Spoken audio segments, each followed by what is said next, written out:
Hi everyone, Peter here once again. Thanks for joining me on my channel, Thailand Bound. Okay, it's a Saturday morning, it's story time. I've got 3 viewers' stories for you this morning. That's 3 stories sent in to me that are true. Okay, before I start, I just want to say I'm very happy this week because I haven't had any complaints about my glasses, shirt, hair, anything like that. So that's all good. The world's all good. And more good news, my new glasses have actually arrived, so no more tilting glasses, all right?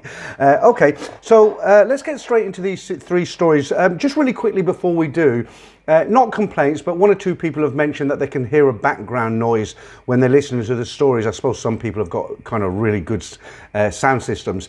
What it is, it's the air conditioning. I can't sit here for an hour, half an hour, whatever, without any air conditioning. It's Thailand, it's hot, high humidity. I've got to have the air conditioning on, okay? So with that in mind, let's now carry on with these stories, okay? สวัสดีค่ะ I have been listening to your channel for a while now, and I've thought about sending in a story for quite some time. So today I finally decided to write one up and send it to you. I am from the UK and moved to Thailand in 2013 as a bright-eyed, bushy-tailed 25-year-old to come and teach English in the central region of the country. I wanted to get away from the boring environment of working in a UK call centre, and the opportunity to come to Thailand and do something different was one I couldn't turn down. Before I came out here, I had no idea of the fascination or interest some Thai women had with foreigners.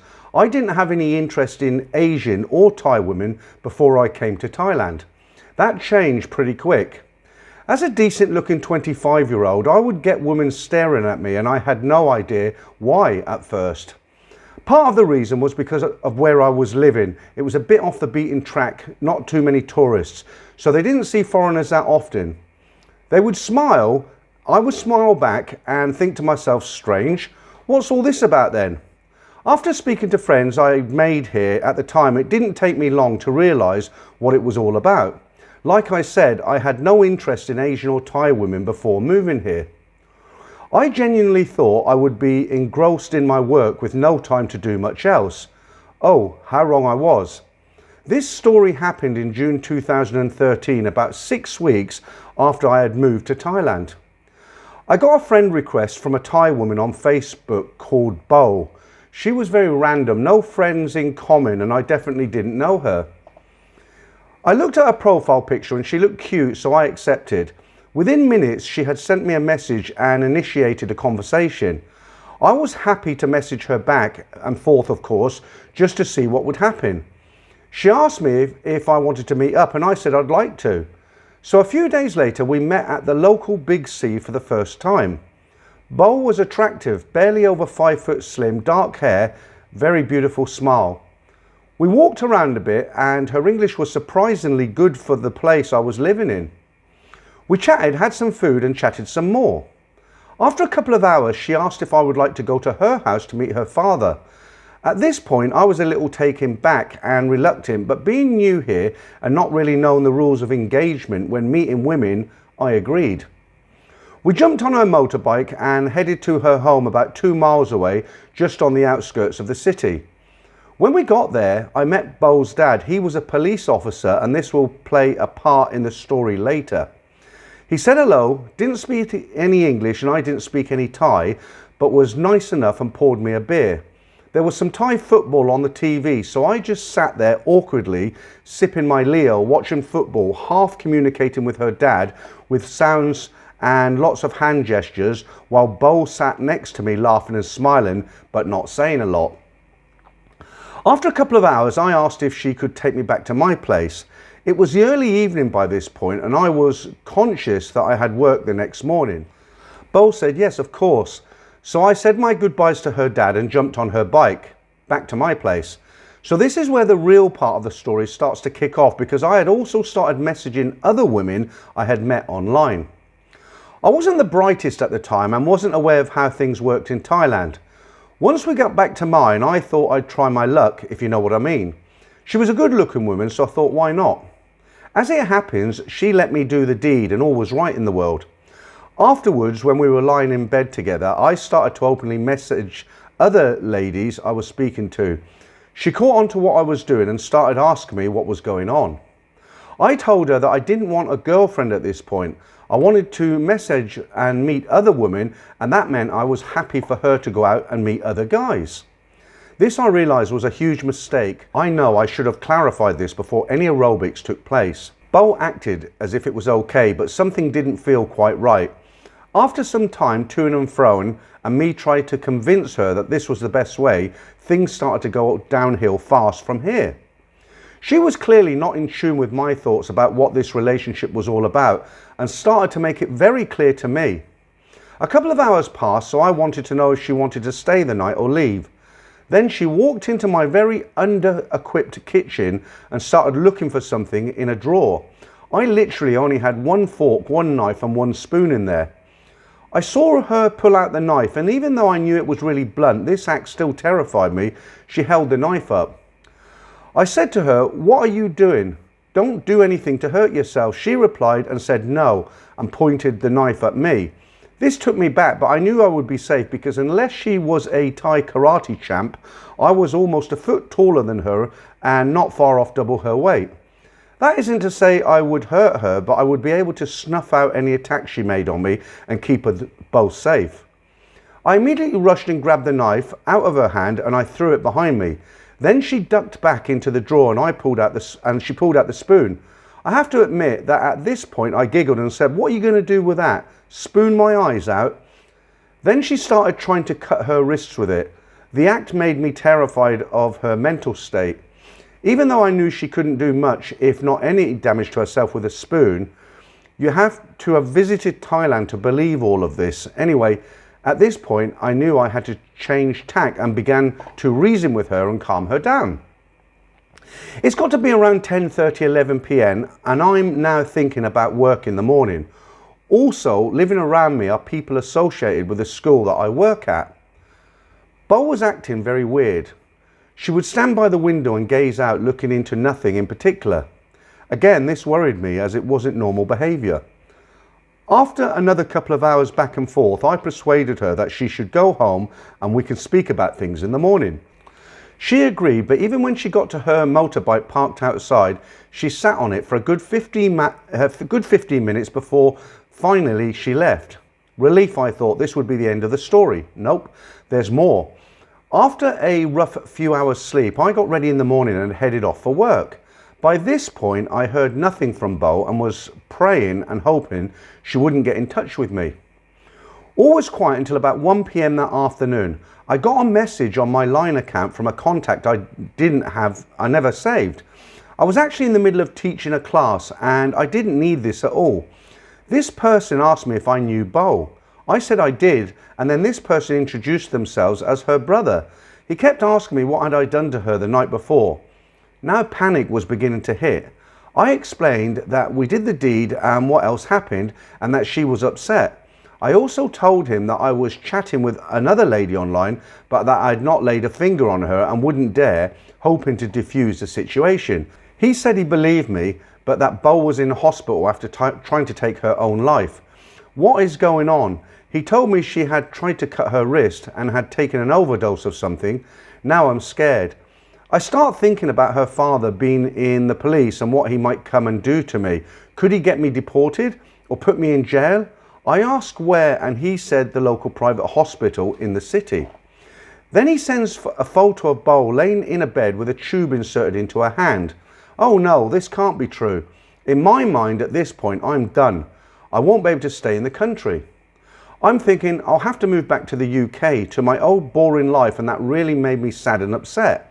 Of course, Bo being in hospital was horrible, but in my mind, this was all just crazy and a huge overreaction to the fact that I was simply messaging someone else. I tried to find out if she was okay, why would she do this, and other things. I was genuinely concerned for her at this point, and even offered to go to the hospital after I finished work to check on her. Her brother told me there is no need as there were family members already there with her. Then oddly, he starts saying to me that when Bo is better and out of hospital, we could be together again and use his apartment that he says he has in Bangkok to live in and in the future. He told me that he has money, starts mentioning BMWs and other luxury items that he has. Okay, that's a weird thing to bring up if your sister has just tried to commit suicide. I politely said, I don't think this is the time to talk about this. Slowly, throughout the afternoon, the messages stopped. It got to around 5 p.m. and I wasn't getting any response from her brother. The other lady I was messaging from the night before was a couple of years older than me, and she seemed like she was grown up. She knew what our relationship was about and wasn't bothered about me meeting other women. I called her and I told her what had happened, and she immediately said, she's not in hospital. This girl is trying to guilt you and trap you into being with her.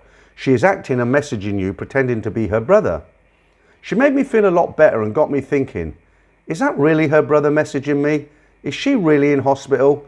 Is this all one horrible game that she is playing? Before this, I was genuinely thinking about how I would have to leave the country. What if my school found out? What if her dad came to my house? The police officers here have guns, I thought. I was in a real state of panic at one point. I had a thought. Back then, you could message people on Facebook, and if they didn't turn off their location when messaging, you could see where they were messaging you from. I decided to send a message to Bo on Facebook just to see if she would respond. She did. She wrote that she was now awake and still in hospital but not feeling too good. I played around for a bit, then clicked on one of the messages. She was not messaging me from the hospital her brother had said she was at. She was in fact at home.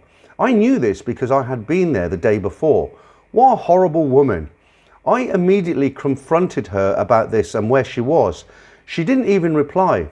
I couldn't believe this had all been some sick game to guilt me into being with her.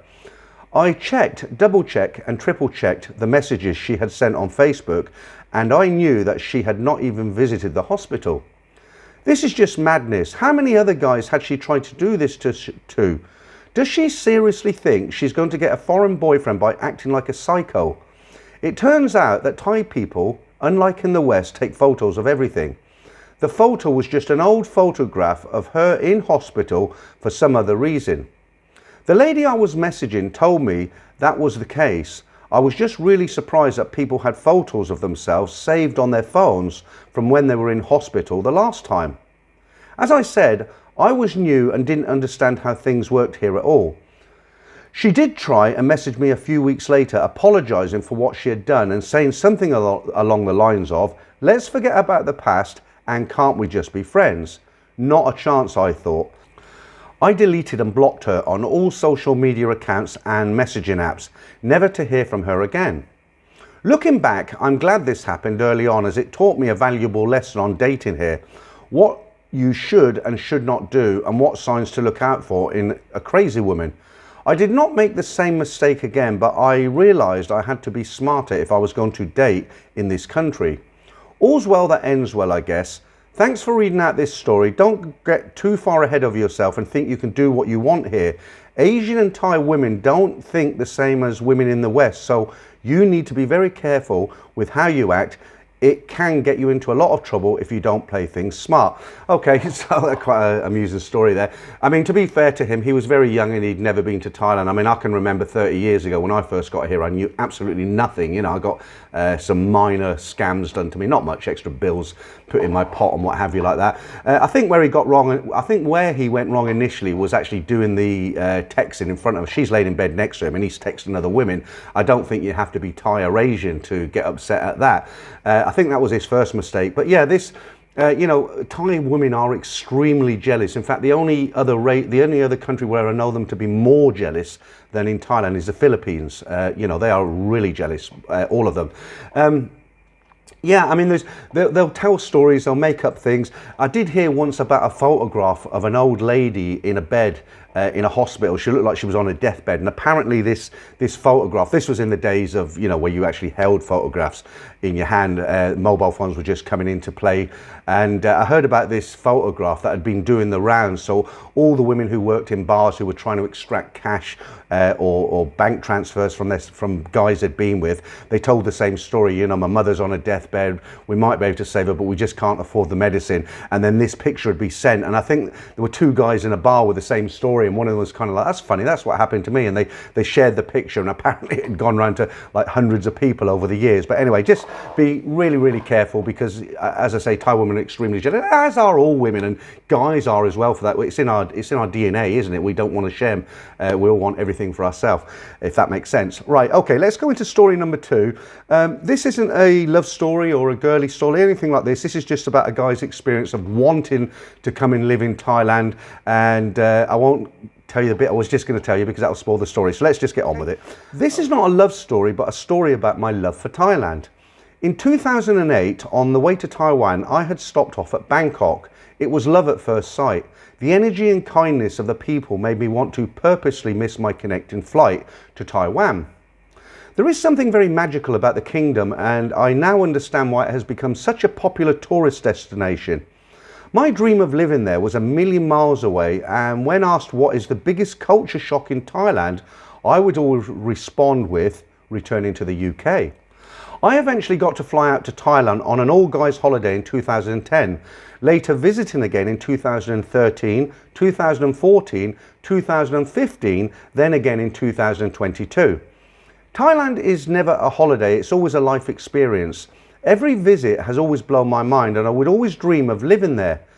I started exploring ways to stay there and would ask every expat I encountered. It was always the usual reply: I have a business out here, or I teach English here, or my company has relocated me here. Not having any connections, I went down the teaching English route. I returned to the UK to finish my final year of my degree, and I obtained a TEFL certificate in Vietnam. The training centre had employed me after the course had finished, and I ended up teaching for 4 years on a very sustainable salary. I considered finding employment in Thailand, but quickly learnt that the TEFL teachers are often paid rice soup money, with some teachers paying agents to teach for the experience. Please don't get me wrong, there are some very good TEFL teachers out there who truly know how to hustle and create a good standard of living for themselves. But at the time, I was better off teaching in Vietnam. In 2016, I had broken up with my Vietnamese partner of 2 years, which ended my run in Vietnam and forced me to return to the UK. Depressed and back to square one again, I recall having to deliver fish at 2 a.m. in the morning to survive. I chose to be a delivery driver because I didn't want the drama of dealing with people. I later learned that this type of work requires you to deal with and be surrounded by idiots. I got fired within my probationary period for not doing things beyond my contract. Their justification was that I was too smart for the job. It was a very cold, wet and depressing time of my life, going from Southeast Asia to miserable England, where the best food I could get was a Subway sandwich and the most interesting people I would come across were on the TV. I also later became depressed from a lack of vitamin D, and combine that with my heartbreak, I was on the brink of depression, reporting to my doctor that I was close to suicidal. Being in the UK felt like I was serving a prison sentence. I won't explain my entire CV to you, but long story short, I trained to be a web developer so I could be one of those free-spirited digital nomads. The ones that hang out in cafes and co-working spaces, drinking the latest bullet coffee with coconut milk. I didn't enjoy the thankless tasks that were always being stacked upon me. Although I can code well, that training cost me £12,000, and I ended up disliking the industry, as there was always a developer from India or the Philippines who could do the job cheaper.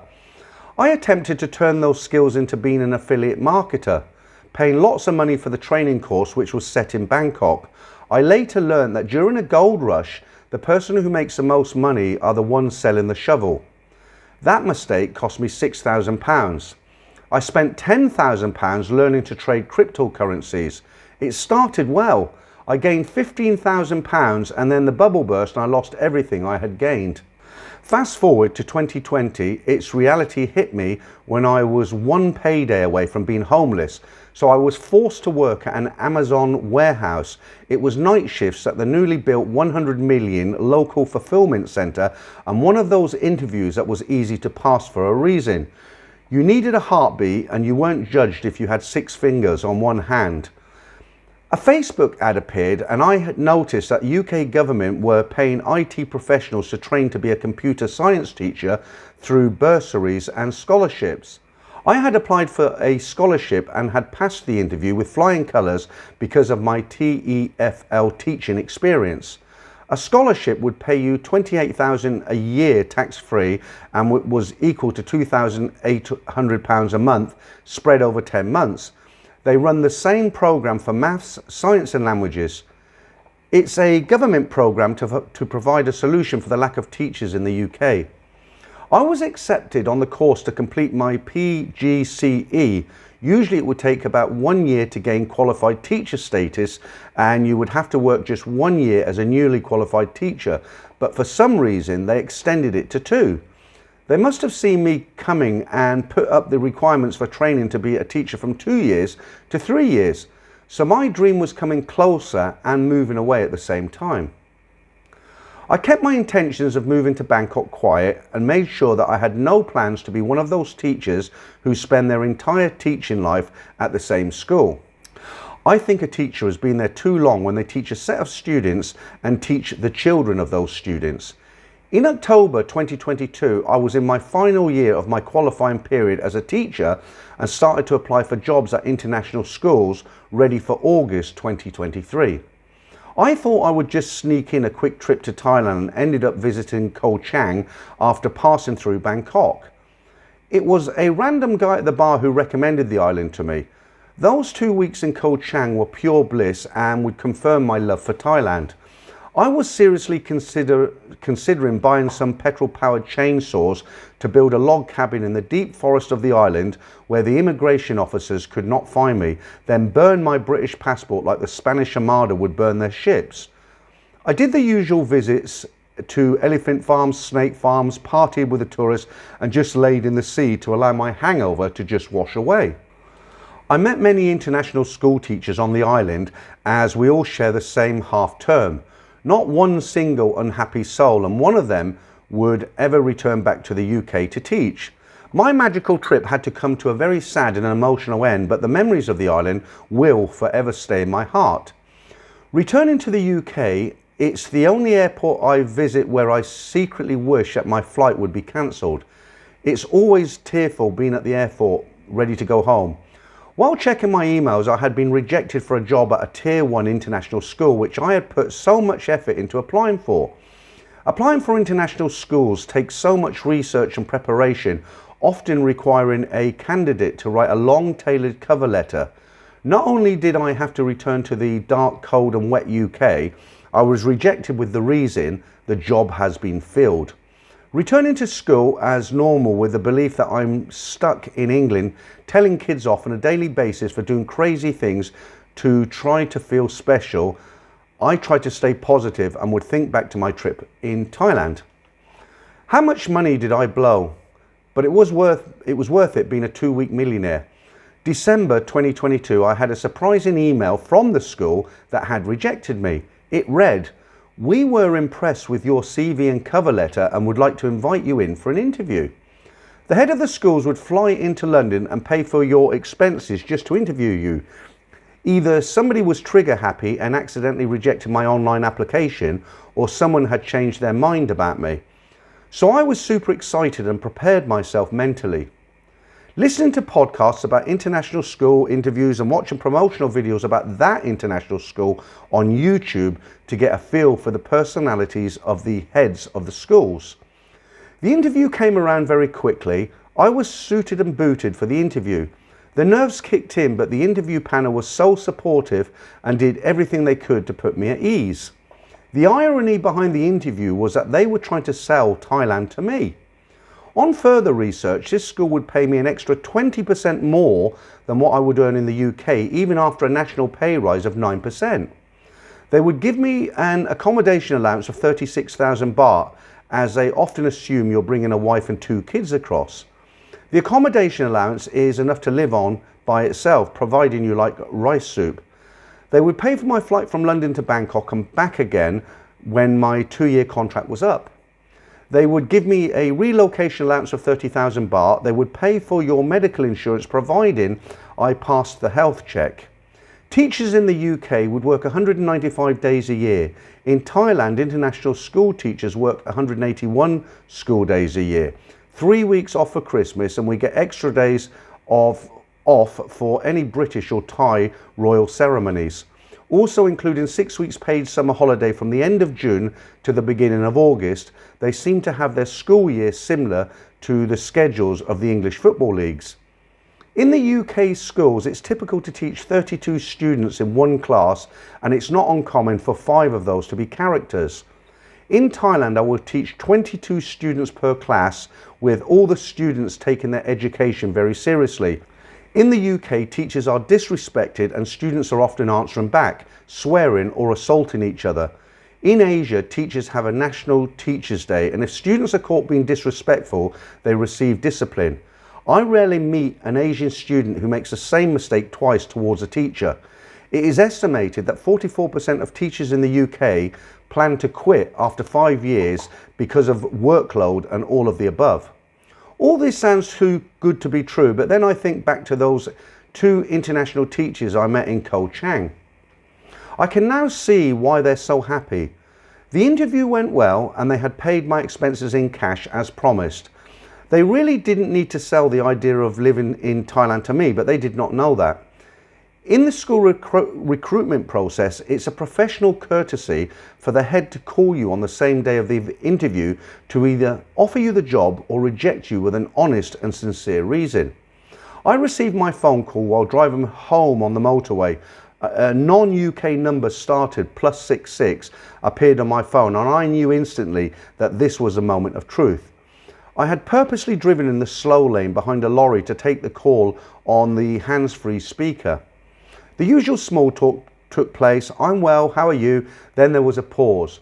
The school would like to offer you the job as a teacher of computer science starting in August 2023.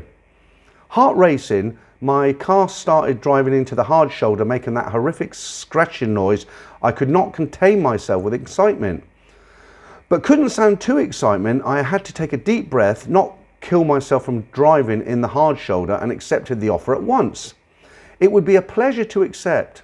What I was really thinking was, thank you for getting me out of this hellhole and making my dream come true.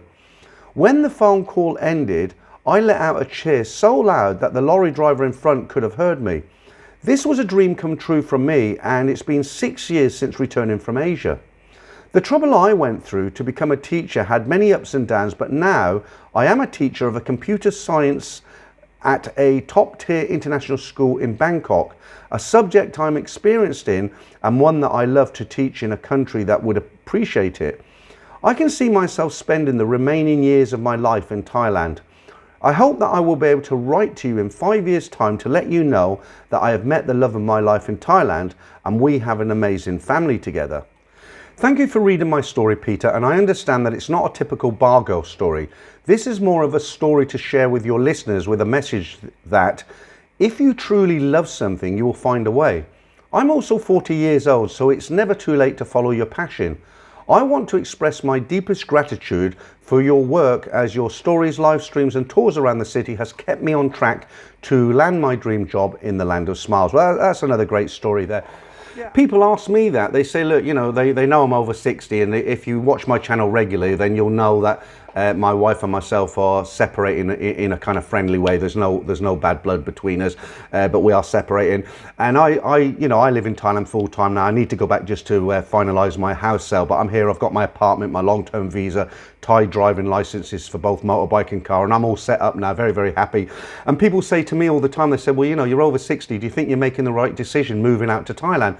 And I turn that on its head and I say, well, give me the reasons why I should remain in England, because in the UK, I'm retired now, just about. In the UK, I'll be sitting in a small flat, worried about my bills. The only entertainment I'd have was a TV. When it gets dark at 3:30 in the afternoon in the winter, when there's blizzards outside, you can't even go out for a walk. You know, I don't want to live like that. You know, this is the last stage of my life. Without sounding I don't want to sound sort of negative or in a depressing way, but you know, it's the last sort of, I'm still healthy, I've still got my health, which is great. I hope to get another 10 to 20 years out here, and if I do, all well and good. And there's no way I'd want to go back and live in the UK. There's a few things I miss, but overall, I have a much better quality of life here in Thailand. I know where to eat cheaply. You know, I am in a fairly nice area. I've got a nice apartment, and I would encourage anybody, you know, if it's something you're sitting on the fence about and you're thinking, should I, shouldn't I? There's no reason not to. You know, why would you not come out here? You know, you can do everything you want to do. You can, you know, you can follow your dreams. And as I say, I'll reiterate this, there is a much better quality of life living here in Thailand than in your own country. It is for the UK anyway, okay? Right, okay, and I don't work for the Thai Tourist Authority. Right, I'm gonna go into the third story now. This is our last story of the day. I haven't got an opinion on this, and I'll tell you why. When you hear it, you'll understand why. I'm gonna let you make up your own opinion on this. This is something completely different that I've not had on the channel before. It's not too long, so I'll read it out and then we'll end it there. I don't have any comments on it, okay? Here's a story I suspect is very different from what most people have heard in the past. It starts in 2009 when I was 51 years old and married, living in Australia. I went to Phuket for 8 days holiday to lie on the beach all day, have a good cheap massage and enjoy lots of delicious Thai food. I didn't go to take the ladies as I was married and respected the marriage. However, the eye candy is certainly quite nice. I tried a few massage places the first few days, but didn't find anyone who did a good Thai massage. After a few days, I found a place with a girl called Nadia who did a good Thai massage, so I went there for a massage each day after the beach. I had a good time lying on the beach all day, swimming, a massage after the beach, a nice dinner, walk on the beach at night. It was a good relaxing holiday. I'm no newcomer to Thailand, as I visited about 4 or 5 times prior when I was in my 20s and single, so was at least a little bit experienced with Thailand and the girls. In 2011, 2 years later, I returned to Phuket to enjoy another holiday and do the same as I had done 2 years earlier. Because of my job, I had 4 holidays a year, all the school holidays. My wife was okay with all of this as she trusted me. She didn't really like the heat and liked to keep working. I didn't expect to see Nadia again, as I knew the girls come and go and move around quite a lot, but she was still there working at the same massage shop. So because I knew she did a good massage, I went to her every day after the beach rather than look around trying to find other places where many of them were not proper masseurs. Most people would be aware it's common to tip 50 to 100 baht for a massage girl, which is what I did for Nadia. Another good relaxing holiday was had. 6 months later in 2011, and I returned again and did the same. It wasn't too long and she started coming out with her stories of poverty and family issues and needing money for this and money for that, like they do. Although I'd heard them all before and I was aware of these stories, I find myself giving her tips of 1,000 baht, even 2,000 baht, and sometimes 5,000 baht before I would leave to return to Australia. And even though there was no aerobics happening, it was like what she asked for I gave, like I was being controlled. Upon returning to Australia, I would feel very drained and lifeless and strange feelings, and also not happy that I had given her large amounts of money without any aerobics happening.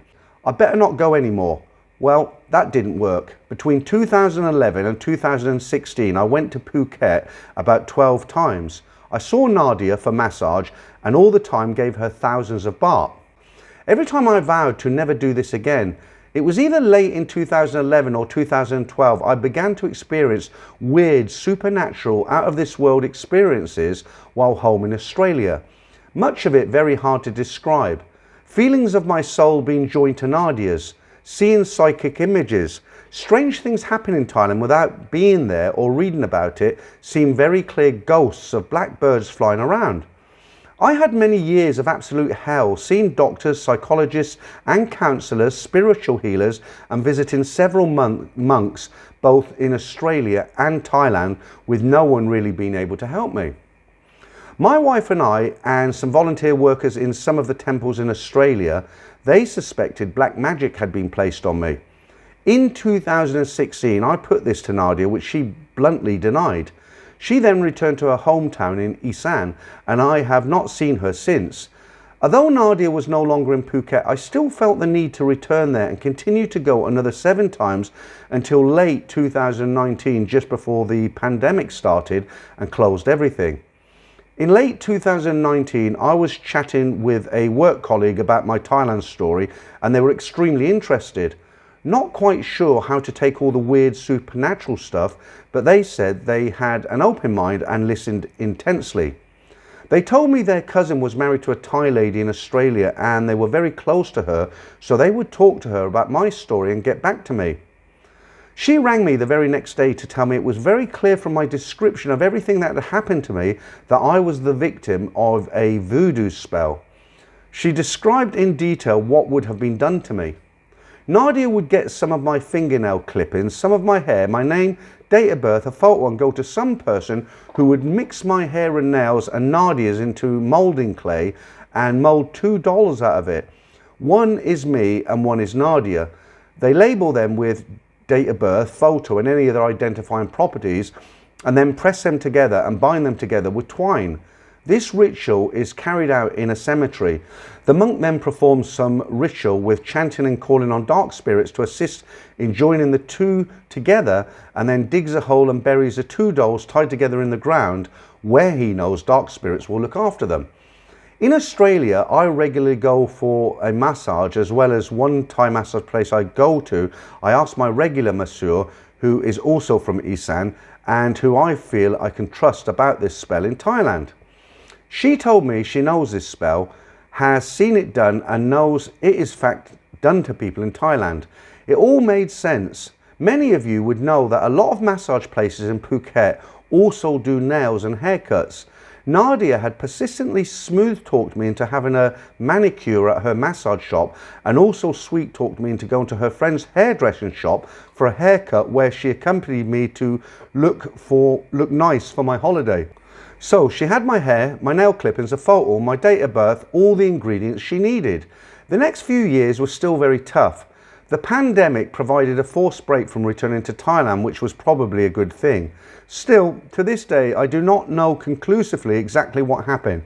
Was I the victim of some powerful spell? Did I know Nadia from the past life? I was never a believer in the other side before this.